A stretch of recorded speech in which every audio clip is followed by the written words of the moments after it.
Citoyens, citoyennes d'Haïti.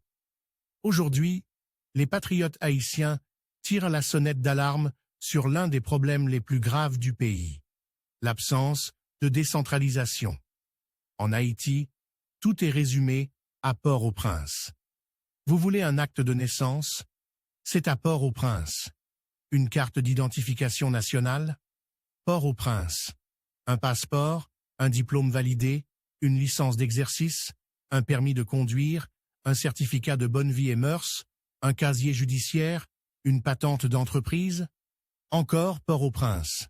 Même les hôpitaux spécialisés, les ministères, les tribunaux, les grandes écoles publiques, les bureaux de l'immigration, de l'éducation, de la justice, de la santé, de la DGI, tout est concentré dans une seule ville. Et pourtant, Haïti n'est pas Port-au-Prince. Les députés, les sénateurs élus dans les communes rurales, une fois élus, disparaissent à Port-au-Prince. Ils vivent dans des maisons privées, payées par l'État, loin du peuple qui les a élus. Le président, il gouverne depuis une maison privée dans la capitale. Mais savez-vous ce qu'est devenu Port-au-Prince? Une ville invivable, la capitale des bandits, le quartier général des gangs armés, la cité des fatras et des décombres depuis le 12 janvier 2010. L'État lui-même a déclaré certains territoires de Port-au-Prince comme perdus. Et parce qu'Haïti n'est pas décentralisé, quand Port-au-Prince est bloqué, tout le pays est paralysé. Martissan, Croix-des-Bouquets, Canaan, les routes nationales, les gangs ont encerclé la ville. Et vous? Vous êtes pris au piège. Aucune sortie, aucun accès. Il est temps de réorganiser Haïti autrement. Chaque département, chaque commune, chaque arrondissement, chaque section communale doit être autonome. Chaque Haïtien doit pouvoir avoir ses pièces officielles, accéder à ses droits, gérer ses affaires administratives, recevoir des soins, suivre ses études, créer son entreprise, sans jamais devoir se rendre à Port-au-Prince. Prenons exemple sur les États-Unis.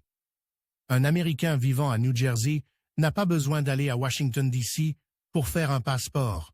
Chacun des 50 États est autonome, organisé, technologique. La technologie moderne permet cela. Tout peut être en ligne, tout peut être connecté.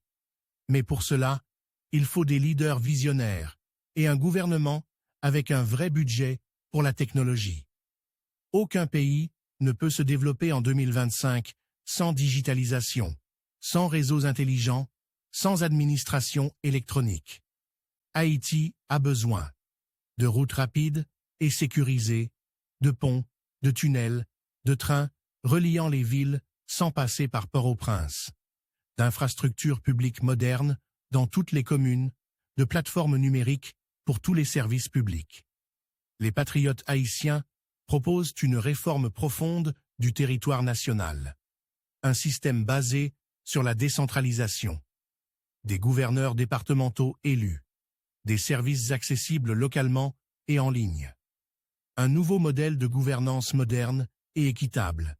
Peuple haïtien, rejoignez la révolution des patriotes. Abonnez-vous, partagez, commentez nos vidéos sur TikTok, Facebook, Instagram, YouTube, sous le nom Les Patriotes Haïtiens. Ensemble, nous allons bâtir un pays où chaque ville a sa dignité, sa responsabilité, sa lumière. Haïti ne peut pas rester prisonnière de Port-au-Prince. La vraie libération d'Haïti commence par sa décentralisation. Présenté par Les Patriotes Haïtiens. Une nouvelle vision pour une nouvelle Haïti. Merci. Vive Haïti, vive les Patriotes Haïtiens.